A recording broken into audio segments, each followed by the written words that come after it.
Hello friends, welcome back to our channel. Samayapuram Mariyamma ఎటువంటి వ్యాధులైనా తగ్గిస్తోందని భక్తులు నమ్ముతారు. అందువల్లే మనలో ఏ శరీర భాగానికి వ్యాధి సోకి ఉంటుందో ఆ శరీర భాగాన్ని పోలిన వెండి లేదా స్టీల్తో తయారు చేసిన శరీర భాగాలను అమ్మవారికి ముడుపుగా చెల్లిస్తారు. దీంతో ఎటువంటి వ్యాధి అయినా ఇట్టే నయమవుతుందని భక్తుల నమ్మకం. ఈ ఆచారం తరతరాలుగా ఆనవాయితీగా వస్తోంది.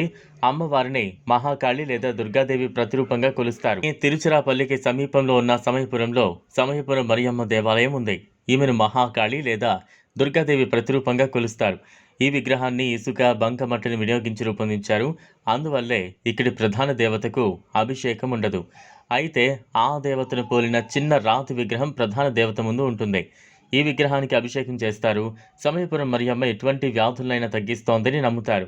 అందువల్లే మనలో ఏ శరీర భాగానికి వ్యాధి సోకి ఉంటుందో ఆ శరీర భాగాన్ని పోలిన వెండి లేదా స్టీల్తో తయారు చేసిన శరీర భాగాలను అమ్మవారికి ముడుపుగా చెల్లిస్తారు.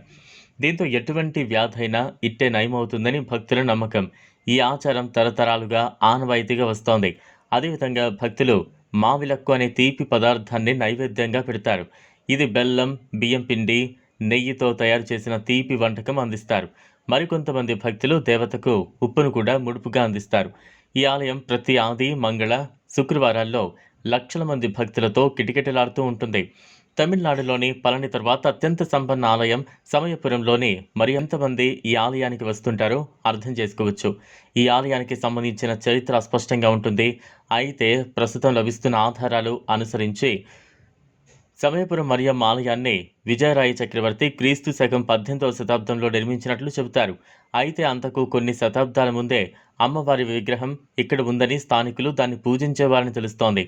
అదేవిధంగా అమ్మవారి విగ్రహం ఇక్కడికి రావడం వెనుక ఓ కథను కూడా వారు వినిపిస్తారు. వాస్తవంగా ఈ విగ్రహం శ్రీరంగంలోని రంగనాథ స్వామి ఆలయంలో ఉండేదని కథనం. అయితే ఆ ఆలయ పూజారికి తరచుగా ఏదో ఒక వ్యాధి వచ్చేది. ఇందుకు ఈ విగ్రహమే ప్రధాన కారణమని భావించి దేవాలయం నుంచి తొలగించాల్సిందిగా సూచించారు. అలా తొలగించిన విగ్రహం ప్రస్తుతం సమీపురంలో ఉంది. కాగా అప్పట్లో ఆ పూజారి ఈ విగ్రహానికి సరిగా పూజలు చేసేవాడు కాదని, అందువల్లే అతను తరచూ అనారోగ్యానికి గురయ్యేవాడని చెబుతారు. ఇక పూజలు అందుకుంటూ ఉండటం గమనార్హం. కాగా విజయనగర రాజుల కాలంలో ఓ యుద్ధంలో గెలిచినందుకు విజయరాయ ఈ దేవాలయాన్ని నిర్మించారని చెబుతారు. ఈ సమయపురం మరియమ్మ దేవాలయంతో పాటు ఇక్కడ జరిగే ప్రత్యేక పూజలు తమిళనాడు సంస్కృతి సంప్రదాయాలకు చిహ్నాలని చరిత్రకారులు చెబుతారు. విదేశాల్లో కూడా ఈ దేవాలయానికి భక్తులు ఉన్నారు. కాగా శ్రీలంక, ఫిజీ వంటి దేశాల్లో సమయపురం మరియమ్మ పేరుతో దేవాలయాలు కూడా నిర్మిస్తున్నారు.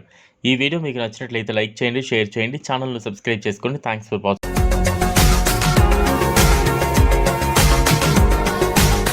మరిన్ని అప్డేట్స్ కోసం మా ఛానల్ని సబ్స్క్రైబ్ చేయండి.